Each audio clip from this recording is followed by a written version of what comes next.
Hi everyone, in this video let's understand 10 MCQs on tax treatment for investors of AIF, that is alternate investment funds. This is related to NISM certification on AIF category 1 and 2 distributors. So let's start with the first question. What is the tax treatment for income received by investors from AIF category 1 and 2 in the form of interest? Is it tax exempt? Is it taxable as capital gains, taxable as other income, or taxable at concessional rates?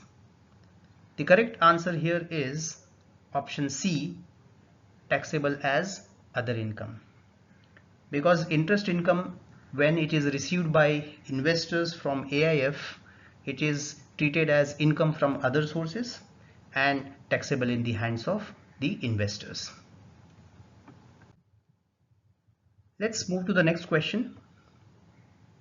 Any income with respect to which the investment is eligible for pass-through should be exempt from tax in the hands of the investors. Now we have to identify whether this statement is true or false. So the correct answer here is this statement is false.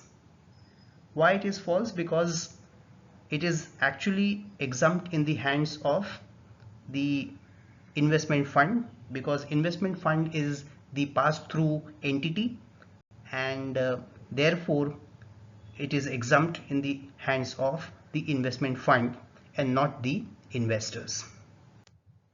Okay, so third question. What is the tax treatment of gains on the redemption of units of AIF category 1 and 2 for investors? Is it tax exempt, taxed as income from other sources, taxed as capital gains, or taxed as business income? So whenever we invest in any AIF fund, under income tax it is treated as capital asset, and therefore the correct option here is option C, taxed as capital gains. So gains on redemption of units are taxed as capital gains, either short term or long term, which depends upon the holding period of the investor. And as I said, it is because AIF units are treated as capital asset. Next question. How are the short-term capital gains from AIF category 1 and 2 taxed in the hands of investors? So if it is short-term capital gains, whether it is taxed at 10% at the rate applicable to the investor's income slab, or at 15%, or is it exempt from tax? So the correct answer here is option B.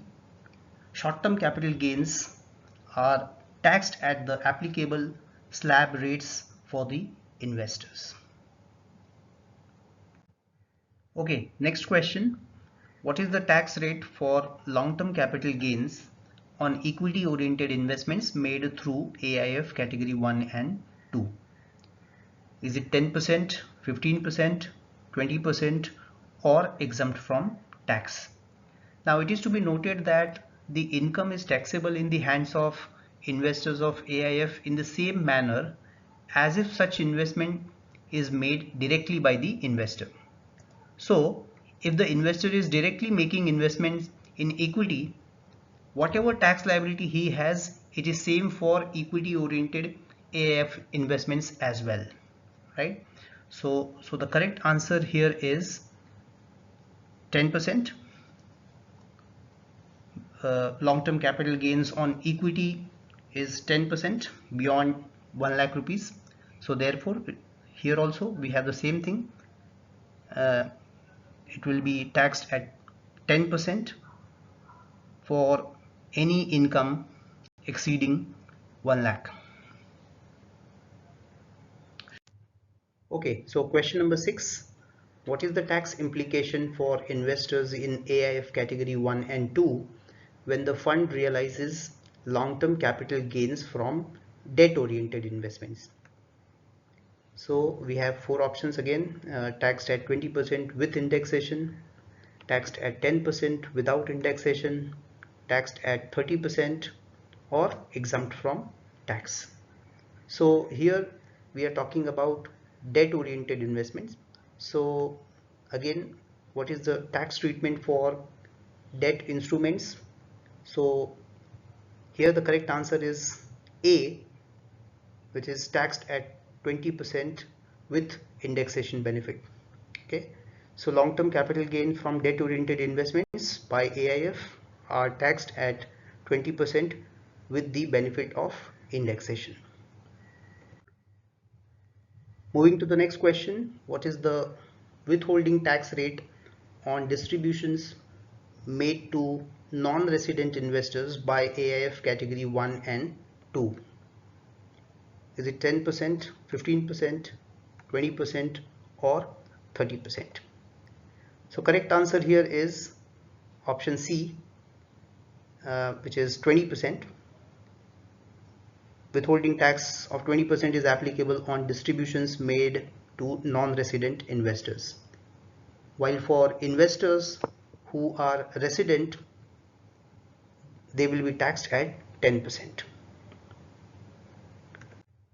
Next question, dash is taxed at fund level for AIF category 1 and 2. Capital gains, business income, income from house property, or income from other sources. So here the correct answer is option B, business income. Remember, business income is taxed at fund level, okay, which is as per section 115 UB, read with section 1023 FBB of Income Tax Act, which says that business income accruing or arising to or received by an investment fund is taxable at the fund level and not in the hands of the investors of those funds. Next question, what is the tax treatment for losses incurred by AIF category 1 and 2 in the hands of investors? So option A cannot be set off against other income, B can be set off against capital gains only, can be set off against any income, or option D carried forward for an indefinite period. So here the losses can be carried forward but can be set off against capital gains only. So the correct option here is option B. With this, let's move to the last question. Conversion of debentures of an Indian company into equity shares of that company is taxable as capital gains in the hands of the investors. Now we have to identify whether this statement is true or false. So this statement is false because such conversion is not treated as taxable transfer under the Income Tax Act, and therefore no capital gain would arise. When these converted shares, equity shares are sold, that time the capital gain will arise and it will be taxed in the hands of the investors. Okay, so this completes the 10 questions here. So thank you for watching this video, and if you find this useful, please like the video and subscribe to our channel. Thank you.